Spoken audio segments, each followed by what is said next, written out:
I'd say James Coughlan is with us this morning. James, how's it going? How are you? Very well. How are yourselves? I was trying to come up with a good French greeting there, but you're right. I'd forgotten. Ça va, ça va, Okay. ça va bien. Right. Voilà. How is life in France? Life is good. We're ticking along nicely now at the moment. So we're after winning 6 of the last 7 games, so we're going okay. So just every week is a big week, so we just need to keep focused. We go to Bayonne this weekend, so it's a big game for us, and see where we're at after that. So, yeah. Our timing is impeccable here. We could have done this yesterday and there would have been almost nothing to talk about apart from how brilliant the French are. But the last 24 hours has been a pincer movement of French neurologists being asked by the French media about Sexton and concussion. Midi Olympique, I think, is the local newspaper down where you guys are? No, Midi Olympique would be the big national rugby paper. Basically, everyone reads it. It's the big one. And neurologist on there this morning, former player from ASM, it's one of the more renowned ones as well, was saying, you know, watching the video, it would be sad to see Johnny play this weekend. A bit surprising because their normally doctors are kind of hesitant to make a decision unless they've seen the patient, because that's effectively what he's talking about as a patient. And Julie Marchois was asked about it. I saw Zeebs was asked about it. Raj was asked about it. So there was 3 or 4 articles in the paper this morning when I opened it up. So it's everyone's concerned about Johnny, but I don't know if they're concerned about Johnny or just putting the focus on him, to be honest with you. So. Well, that's the $64 million question, I suppose. A lot of people getting in touch with us this morning is like, oh, where the hell is this concern for Johnny Sexton's health last week? Why is it only just... Well, maybe we should take off our cynical hats just for a moment and go, perhaps people are beginning to wake up to the fears about our players. And it's not, Sexton's an easy example this week because he got taken off the HIA. He has the French know him very well. He was stood down for 12 weeks while he was there. What's your take on that and where we are in the game at the moment with all this? Look, it's a contact sport. There's going to be bangs to the head, especially. I think the identification of it is a lot better than it was before, even since I was playing, even since I stopped playing. The fact that there's a medical doctor on the side of the pitch now and they make the call. I'm not sure how it works in the Pro 14 or the Six Nations, but for here in the top 14, it's a doctor who isn't associated with either of the teams. He has his own iPad on the side of the pitch and he looks at the impacts, and if somebody stays down, he'll say no. He'll come to our doctors regardless of whether we want to do it or not, or the player has said that he wants to do it, and he'll be the one that makes the assessment on the HIA. I was thinking about it. It was a bit funny, you know, when you get a bang in the head like that. Sometimes it's slowed right down and everybody looks at it. But you know, how many bangs in the heads of the forest taken at the back, at the end of the rucks, or at the bottom of a mall, or that isn't slowed down, isn't quite as highlighted as that one was. Shake their head for a couple of seconds and they get up and play on. It's a different one. It's, you know, as Johnny's played with racing, everybody knows him here in France. As you say, he was stood down for 3 months because he got 3 concussions, which is the protocol, which is what should have happened. But it's becoming more highlighted, and it's something extra that player safety is a big part of our job now as well. And I think that the base of everything is the player needs to make the decision himself and with his best medical advice. Johnny is long enough in the tooth to know whether he can play or not. He knows if he's concussioned, if he's passed all the medical exams, he's passed all the things that he's supposed to have passed before he can be allowed play, and he wants to play. Then, you know, he's a 35-year-old man. He's not going to put his long-term safety in risk. He's going to play the match if he's able to play. If he's not able to play, he'll be stood down. That's about the size of it, to be honest with you. I think we shouldn't get caught up in everything that's been said and everything that's been written. I know he won't be. I know he won't really care about anybody else's opinion. He'll make his decision based on the advice medically and what he feels himself. Do you think there is a bit of the French just trying to up the ante on Sexton? Because it's fairly easy, I'm sure, to get some neurologists to come out and say, hey, look at this, without actually, because they're not there, they haven't seen the cognitive test scores pre-tournament and after the match. I don't know, is it the French? I think the paper just needed something to write about, maybe. And it's an easy one because it's so highly spoken about now in regards to player safety, in regards to what's going on. But I think, the French are a settled group. There isn't a whole lot to write about, maybe, and just the Mini Olympic is taking it on themselves to look after the health of Johnny Sexton. Maybe that's all it is. I don't know. I can't speak for them, unfortunately. So. Is there a different attitude towards head injuries in France and in Ireland? Because I think that's probably one of the things that's being overlooked here as well, is that it's not just up to Johnny Sexton this week. It's up to the more than qualified people around him in the Ireland camp. And it just seemed a little bit unusual that the French people almost felt that they, not that they knew more, but almost that that they almost had as much information as the Ireland setup did. So is there a different attitude towards it in the two countries from your experience? Honestly, I couldn't say no, because it's been a while since I've been at home in regards to HIA and packs and stuff. Here it's taken out of the players' hands completely. They have the 15-minute assessment with the doctor, and the doctor will say yes or no. That's it. And the discussion. Then they visit the neurolog on the Monday after they've been identified as concussion or not. If it's been identified as a concussion, they're off until Friday. No impact. No contact training until at least Friday, which will be 6 days after the initial, or 7 days after the initial impact. And at that stage, if they pass all the protocols at that stage, they're good to go. The majority of the cases, the lads wouldn't play that weekend, considering they haven't done any training during the week. Obviously, there'll be one or two that maybe would, but in the vast majority of guys who've been identified for HIE and have been taken out of the game as a result of it wouldn't play the week after.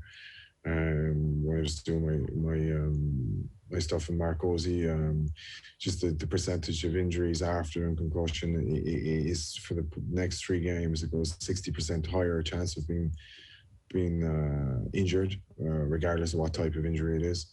So the managing of the players for the next 3 games is crucial from a player safety and from a management point of view as well, because you don't want guys having long-term injuries as a cause of it. So I can't say a comparison, or they know more or we know more, or whatever it is. The protocols are in place and we follow them as we have to. It's taken out of our coaching staff's hands. It's the doctors make the call, and it's the same thing in Ireland, I would presume, with the Irish medical staff. They'll be making the call, and they'll try and leave Johnny out of the decision as much as they can. And just to the point where Johnny says, yeah, I'm good, I don't have any symptoms, they have to follow up the advice that he's giving them as well, and see where it goes from there, Let's move on and talk a little bit about the actual rugby then this weekend, James. Can you talk to us a little bit about how the French are setting up defensively? What's the strength? Like, obviously, we all know Sean Edwards has gone in there. It's not great for the rest of the world that suddenly the French have Sean Edwards to run the defence. What's been the impact of that? What are you seeing that's different from them in the Edwards era from before that? Yeah, well, look, their whole basis of the game, they say is jeu disposition. So they're playing without the ball.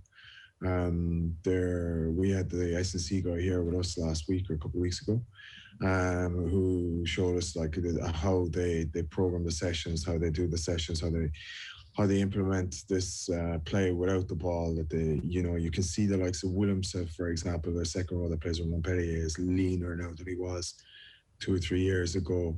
He's more able to get around the pitch. Sean Edwards is very detailed. Sometimes anybody who's been coached by him will tell you the same, that that you can see that the impact that he's having, for example, in their analysis, that they'll know after 3 passes, you'll see the amount of time Fico will come out of the line, but the guys will know around him that that's what he's doing, because after 3 passes, then they're not left with the time to make the next pass. You'll see that they won't put the ball in touch a lot, because they're happy with their kick chase defense, that there's a percentage of tries are scored as a result of lineouts or scrum plays direct on first, second, or third phase. So they're trying to avoid that. They'll keep the ball in the park and they'll wait for loose kicks, and then they're in their line. They've got a super back row Olivier and Aldred are two of the best back rows in the top 14, and then they have a mix of 3 or 4 guys then in the next level. Cameron Woki in Bordeaux, you've Cretin who started the match against Italy, Gillette and Cast, and they have younger guys behind them as well, like Pisenti who's in Pau, cover second row, back row. So these guys are all in and around, they know the system, and the impact that Edwards is having is that everyone is clear in the job they're doing, and you don't see guys knocking off on the inside. So like with the Robbie Henshaw, when he came around the back, you'll see French players would plug those holes a lot quicker than maybe what the Welsh lads did this weekend, and you can see the impact of him taking out of the Welsh setup that would have had on their defence as well. So as you say, it's difficult for the rest of the world, especially France are building towards the 23 World Cup. They have a big group of players now who all know the system. They all know the stability in the coaching group. So it's difficult to see Ireland, especially with the injuries of James Ryan and the doubt over Johnny, the suspension of Peter O'Mahony. It's going to be difficult to see Ireland winning, this weekend. Even in the paper, as I said, like this, it's now or never France. It's been 10 years since they won in Dublin, so they'll be looking to do everything they can to win this weekend. That whole hoary old chestnut about, you've no idea which French team are going to show up. Now we do know, because they're programmed to do the same thing again and again and again. Yeah. No, well, like it's just that. It's there's stability in the selection, which has never really been the case in France. It changed from week to week. They have 3 proper 10s now. Intermac, who's injured, but Jalabert has just stepped in as if, nothing's happened. And then Carbonell beneath them, and then they have another one, Hastoy and Poe, who are all in and around the same level. At 9, you've probably the best 9 in the world at the moment. He does absolutely everything as he should. His kicking game is good. His pass is excellent, and then the threat he has with the ball in his hand. And Fico and Vincent in the middle of the park, who are big, strong men who run good lines, and you've dangerous men outside them with Teddy Thomas, and you with Fakato is still out, and he'll come back in and will add another dimension again. So they have strength and depth now, and as I said, there seems to be a real stability in their selection, which is important to build when you're building like they are. When you're preparing to face Dupont, what is the message to the team during the week? How do you plan for what seems to be something you can't plan for? It's just that you get your bases, your defense right. You get your plugs in around the rock. You get your people in position as early as you can. A tighter prop against a 9 that is capable of doing what he's doing. You got to lift your hands up and say, Jesus, he's better than us. There's not much we can do with it. You know what I mean? You can't control him.